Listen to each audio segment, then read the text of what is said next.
I still have nightmares. I have anxiety dreams all the time about being in the studio and everything going wrong. I wonder what kind of moment in someone's life could prompt that.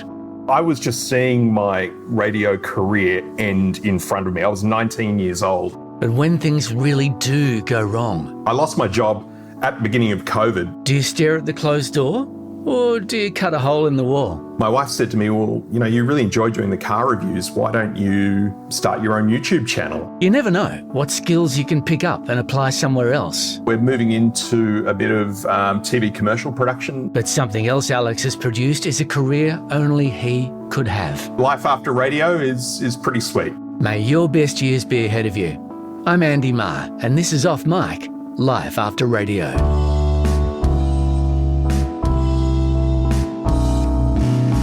Alex Dalrymple is a video producer, presenter, writer, editor and voice artist based in Sydney, Australia. In his radio career, he worked on the legendary Andrew Denton breakfast show on Triple M Sydney. In later years, he dipped in and out of radio, but while in, he worked on 2 other legendary radio shows, while also being part of the video revolution that swept the back end of radio about 20 years ago. These days, he enjoys getting out of bed at a decent hour of the day and having a stable job, as well as driving amazing cars around Sydney as part of his YouTube channel, 4 Wheels and a Seat. Alex Dalrymple, pleased to meet you. Andy Marr, lovely to meet you. I'm amazed that our paths haven't crossed in years gone by. We know so many of the same people. Yeah, we were just talking before I hit record, and it's like, oh, you know that guy. We both know her, and we seem to have almost been in the same building at the same time, but just maybe on other sides of it. Where did you start in radio?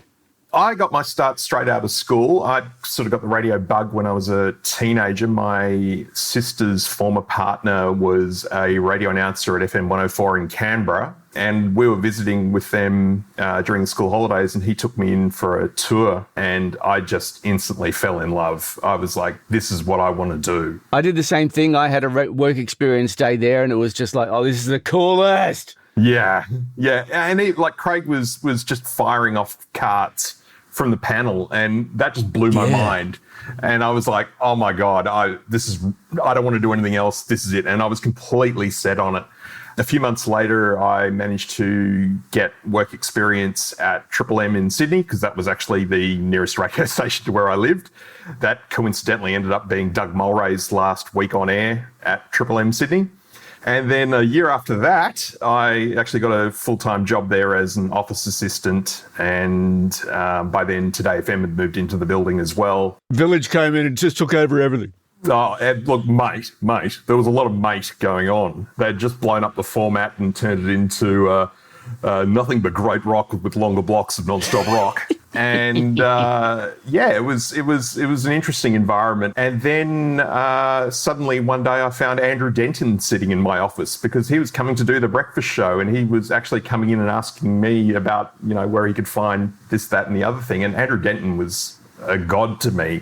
I'd watched his TV show. So I managed to sort of schmooze my way into working on that show when it started. I was probably there for the first 6 months or so, just mainly, I wasn't even being paid for most of it. I was just happy to be there, just doing little odds and ends and sort of helping out paneling occasionally and having a bit of fun. I really wanted to become the panel op on that show. Sideshow Michael Anderson was doing it. Crazy hard worker, that man. There's a reason why he wins every ACRA. Yes. And that was all going well until one day I took the show off air. And what happened? We were playing a pre-recorded interview with, at what at the time we didn't know was going to be one of the last ever interviews with Michael Hutchence. So that was being played out while Andrew was pre-recording something else in the live studio next door. Yeah. Dobbo came in to me in the other studio where I was paneling, saying, mate, do you know how this interview ends? Have you listened to the end of it? And so I thought, oh no, I haven't. I'll do that now. And the interview was playing out of CarTrack, which was the old touchscreen system that used to work with DCS. And it had a thing... DCS. Yeah, there's a flashback for you. So much DOS prompt. If you know what DCS is, it's probably time for a colonoscopy. It had a thing, I don't know if it only resemble that remark. I don't know if it only had one sound card or something like that, but if you tried to preview something else while another thing was playing, it would just kill everything. So I did that, and it stopped the interview going to air. And Richard Krusty Mortlock, who was the producer of the show, started screaming out at the top of his lungs, "We're off the air! We're off the air!" And I remember I hit the INXS song, and Dobbo was apoplectic. Like, the Denton show was still really new, and everyone was still getting to know each other. And, "Mate, you've got to go and apologise to Andrew. What were you doing? You know, and I was just seeing my radio career end in front of me. I was 19 years old and thought, this is it. I'll never work again. And ever since that day, whenever I run into Dave Gibson, which is a couple of times a year, he's a mate, the first thing he'll always say to me is, "We're off the air. We're off the air." So not long after that incident with Michael Hutchins, I left the Denton show, and I helped start up what was Hits FM, and I was part of the initial on-air lineup there doing the night show. That was my first ever time on air. Yeah, that was that was at that point just an aspirant community station, wasn't it? Yeah, we did one broadcast as Hits FM, and then the Melbourne team went back to Melbourne, and a couple of them stayed in Sydney, and we started Wild FM, which spun out of Hits. We didn't get that license in the end. Well done to FBI. But Nova had launched in Sydney. And I had a friend who was doing late nights there, Matt Thomas, and he took me into Nova one day to have a look, and it was just incredible. The station was brand new. The best way for me to become a part of this is to go and learn how to do the job properly, go and do some regional. That was one thing Dobbo always used to say to me when I was at Triple M. "Mate, when are you going to go out to the bush? You got to go out to the bush and do some on air." So I went to Power FM in Ballarat. The Rat. That was a bit of a culture shock for an eastern suburb Sydney boy who'd never been to Victoria before. So then did you do a jump from Ballarat back to Sydney, or were there a couple more stops along the way? No, I did come straight back to Sydney. I had been sending air checks to Scott Muller at Nova. He was the PD at the time. And my friend Matt, who was still doing late nights there, kept putting them on top of his pile, I guess. Basically, it came about that they needed a station floater. He said, "Look, I'll give you at least 3 shifts a week on air." And it ended up being more like 6. Sometimes I was on twice a day. It was just so hectic. I was doing mid-dawns and late nights and just having an absolute blast. It was so much fun. So after about a year or so of just sort of being on air, sometimes 6 days a week, I ended up going on to the American Rosso show as a panel operator. Yeah, I did that for the next 5.5 years. And that was a really interesting time because we actually hit number 1 in that point. Wendy Harmer finished up, and we pretty much went straight to number 1 after that. Because that show at that time, Nova was all played out live, which I loved. You know, like as a jock, I enjoy that. I think it's part of the job. But it does mean that you have very limited time to edit things in Vox Pro, especially when you only ever have 2 ads in a row. We'd do something on air and then Rosso would sort of say, "Oh, can you just do a quick little edit of that? I want to play it back after the ads." I'm like, "Oh my God." Ad, I've got 15 seconds. I still have nightmares. I have anxiety dreams all the time about being in the studio and everything going wrong. And I think it stems from all of that, just trying to keep the show on air. The radio dream, that's the funniest. I get them quite a bit as well when I've got something, and my other half is ex-radio as well. And so sometimes we'll just wake up, "Oh, I had a radio dream last night." Okay, so what's looming? What have you got to do that you haven't done yet? You're on air and the song's running out. You don't have anything else queued. You don't have anything else to talk about. Yeah. Oh, man. And yeah, whenever, shivers. It's exactly the same. Whenever there's something stressful going on in my life, the radio dreams come back. Yeah, I know the feeling. So after Nova, well, what prompted you to leave the American Rosso gig? I actually left the industry altogether. I went to work for a company which was actually started by Anthony Gurgetta, who started Wild FM. And he started an agency basically doing SEO for Google ads. Oh, wow. One of the first. One of the first, yeah. So this is back when Google was still doing like 3-line ads. You know, you'd have the title and then 2 lines of text. And basically my job was to write those, which, you know, did sort of allow me to incorporate my commercial experience, I suppose, because I knew how to write punchy, short lines. Snappy little ads. Not really the job for me, I have to admit, in the end, as I found out. I sort of started putting feelers out again to Nick McClure, who I worked with at American Rosso. She was the EP while I was there. And by now she was working at downstairs at Vega 95.3. And she put me in touch with David Kidd, who was the PD there. And I went back and started doing some casual shifts. And David Kidd was a really good PD. He really taught me how to sort of take a breath and relax and, not be afraid to write out what I'm going to say on air before I say it. Were you worried it was going to sound red? Yeah, I was. And Kitty would do an air check with me and he'd say, oh, you went off the script there. It's funny, my impersonation of Kitty and Dobbo is exactly the same. I've been at tables with a bunch of different people who, none of them strangely have names that are a broadcastable thing on a podcast, but we'd sit around the table, we'd all put on Dobbo voices and try and convince the night jock or the mid-dawn jock at Triple M that the station was off air. That's awesome. So we'd had our first child by then, my daughter, and I thought I'd better go and get a full-time job. The panel operator job with Jonesy and Amanda at WSFM came up. Went and worked for them from the beginning of 2011 and did 3 years with them, which was very different to American Rosso. Not the same view out the window. No, well, arguably now, yes, that they've moved to that beautiful building in North Sydney, but back then, no, it was at North Ryde. We looked at gum trees and some factories. Business Park hardly inspires the best out of a Hollywood actor coming through the doors of the building that was HIH Insurance before they moved in there. That's right. And it's why it was even more astonishing when Kyle and Jackie O came over in 2014. It was like, my God, they're coming to work here? This is embarrassing. They can't be here. We've got to make this place look nice, which they did. And anyway, so I had 3 years with Jonesy and Amanda, and then we had our second child on the way, and I thought, oh, crap, this acting and voiceover thing with the paneling in the mornings, because I was only working sort of 3 hours a day, was really not providing a hugely sustainable income. So I thought, well, what do I really want to do? And I had started dabbling with a little bit of video production. So I took myself off to Afters and did a course on video editing. Ended up getting a little bit of work at sort of a paid internship at Showtime, the Showtime movie channels, and I was making a couple of movie promos. So I was effectively making movie trailers. How many of them started with In a World? In a World.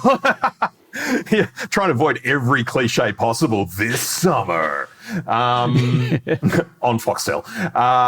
And then an internal role at ARN came up for a video producer. Before I knew it, I was saying goodbye to Jonesy and Amanda and taking the lift down to level 1. And so I managed to launch my video career by staying in the same industry, which was quite lucky. I wasn't quite ready to give up on radio announcing altogether at that point. At that time also, KISS was launching. I'd been doing the odd on-air shift at Mix on the weekends, and then everything changed. All of the Mix people left, and suddenly DB and everyone came over from Today FM. And I made myself known to him and said, I'd really love to be involved with KISS, just doing a weekend shift or whatever. And I was on the first weekend on air on KISS. So I was the first weekend jock, pretty much. And I did that for about 6 months or so. Anyone who's ever been part of a new station starting up, especially one that's hugely successful, it's a once-in-a-lifetime experience. It was so exciting. The thing that had changed for me, though, it started to feel like it had more in common with doing a voiceover, but like voiceover where I had to do the production as well, and I wasn't being paid quite as much. Keep it all super tight and stick to a script, more or less. Get a caller on every break to talk about, oh, wow, that's amazing. Oh, wow, thanks. So I kind of thought, I don't know that I really want to do this anymore because it's not what everything that I loved about it had kind of gone.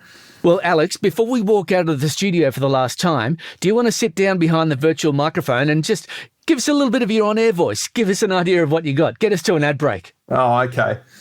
Number 969, Alex D with you. Around about 11:45. Coming up, our cast and your chance to win $10,000 cash after never more than 2 ads in a row.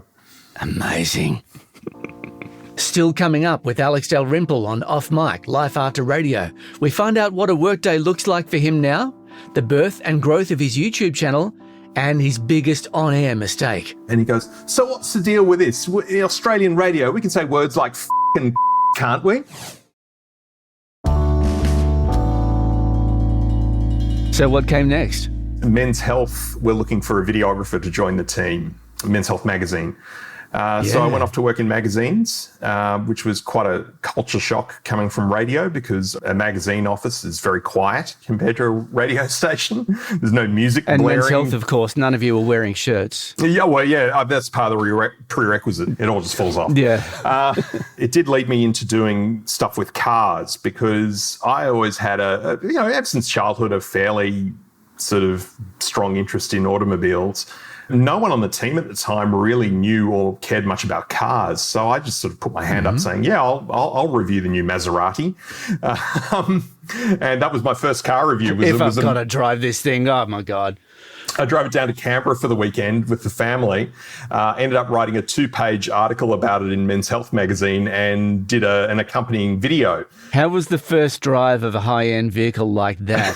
Terrifying. That you've borrowed. Yeah. Exactly.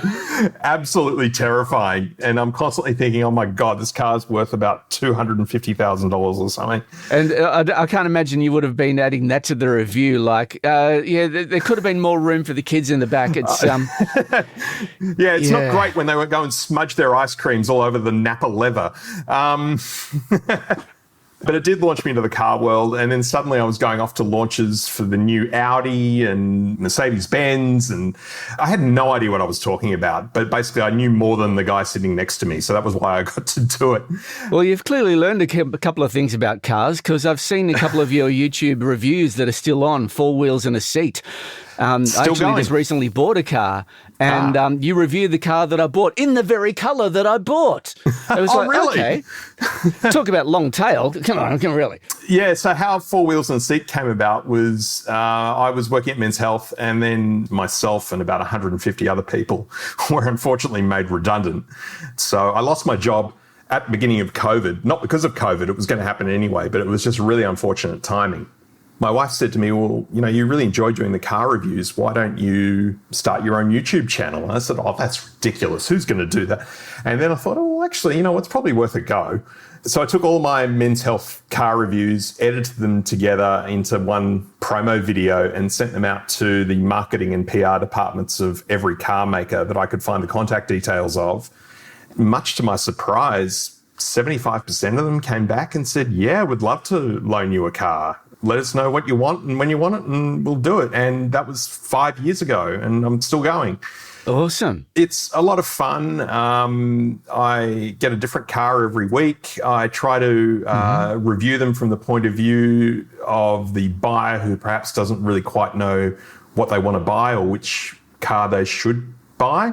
I try not to get too down in the weeds with technical details. Using my video skills, I try to make the review look as pretty as I can. Yeah, the videos are great. Oh, thank you. So you've got a great audience with the YouTube channel as well, by the looks of it. Yeah, look, it's been a slow builder. One interesting thing is that from what I can tell, is that my videos get picked up on Google a lot. So a lot of people find me via Google. If you search for a car, there'll be video matches. Ah, nice. Yeah. And I appear more often there, apparently. So something I learned from my SEO days. Well, we love that. We love transferable skills on this podcast. So apart from driving really awesome cars across the Sydney Harbour Bridge, where are you now? Yeah, so the car channel is a bit of a side hustle. I get a bit of pocket money from that and it's a lot of fun to do. But my full-time role is as a content partnerships producer at Finder.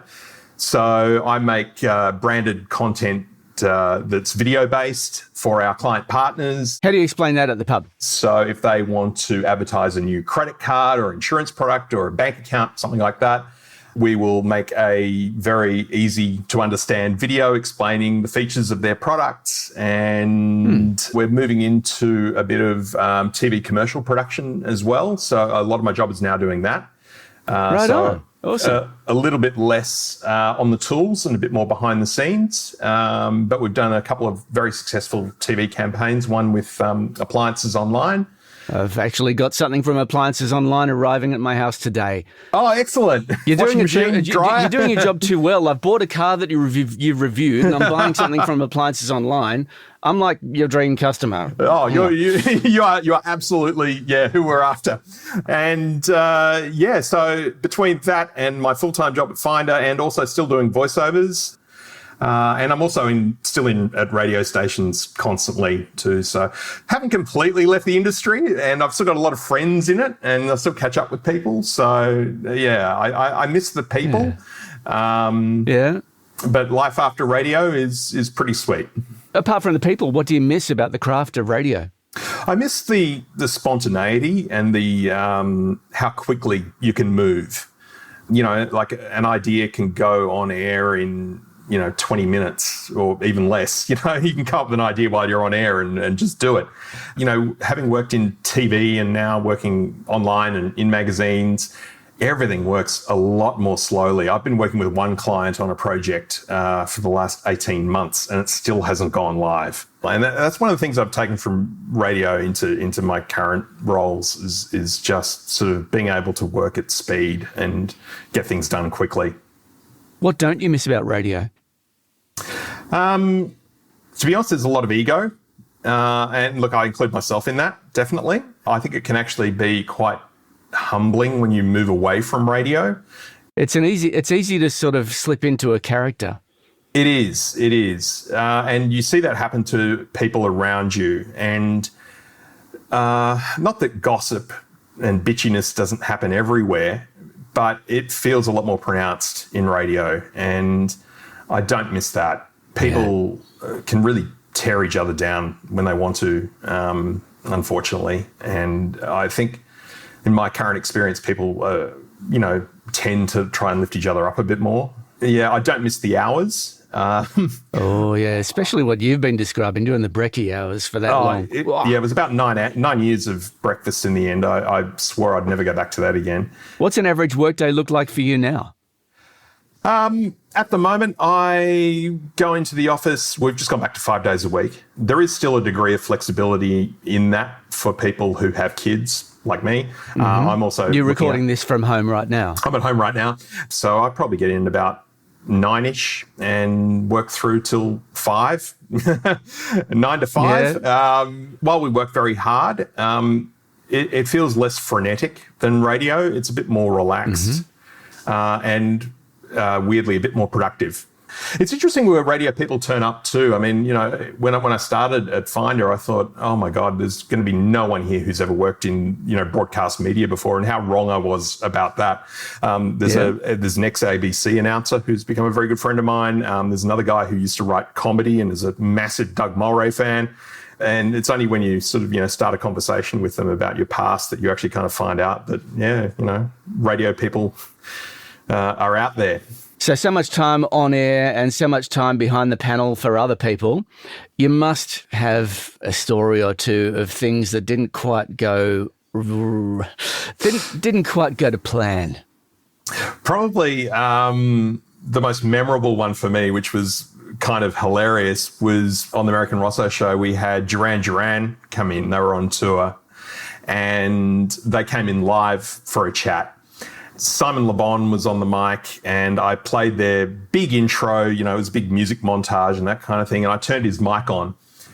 He didn't realise that his mic was on and that he was on air live. And he goes, so what's the deal with this? In Australian radio, we can say words like f***ing, can't we? Oh, man. Yeah. And Rosso just calls a cucumber, goes, well, you just have. And Simon, for the next 5 minutes of the interview, was just standing there going, because in UK radio, language like that is an absolute no-no. Like, you just cannot do that at all. But I don't think anyone actually really heard it because the music bed was so loud, but we heard it in the studio. Who's the radio pro that you, either on air or off, that you most admire? Probably Phil O'Neill would be up there, definitely. I had the pleasure of working with him in the early days at Nova. He was doing Drive Time. And I admired him so much and was such a fan that when I was doing on-air shifts, because I'd fill in for him which was, again, like, oh my God, I'm filling in for Ugly Phil Wow. on Drive, I'd invariably start taking on some of his turn of phrase and some of his mannerisms, which, is not a great thing to do. You kept the hair, though. I kept the hair, yeah. but Scott Muller in an air check pulled me up and goes, yeah, no, the way you said that, yeah, you sound like Phil. Yeah, don't be Phil, be yourself. Now, Alex, one thing that I thought I'd do, I don't know whether this is going to work or not, but last night I went to dinner and they gave me some fortune cookies. And I thought, let's open this fortune cookie and see whether this applies to your career. I don't know whether it's going to be, it could be something about family or cars or something. We don't know. But let's just, I'll try not to get crumbs on my Rodecaster Pro. Oh, yeah, no, you don't want to do that. Okay. We've got all serious daring starts from within. Grammatically a little weird, but I think actually there's a lot of truth in that. I feel like I've had to reinvent my career when radio wasn't really quite turning out to be what I thought it would. And you do have to find that sort of fortitude within you to take the leap and take a chance and try and do something else and take the risk. You don't want to be stuck in a career that isn't satisfying for you, because careers are long, 40 something years is a long time to be doing something you're not passionate about. If you're not feeling the love for what you're doing, then don't be afraid to have a look within yourself at what you really enjoy doing and take the leap and do something new, because you won't regret it.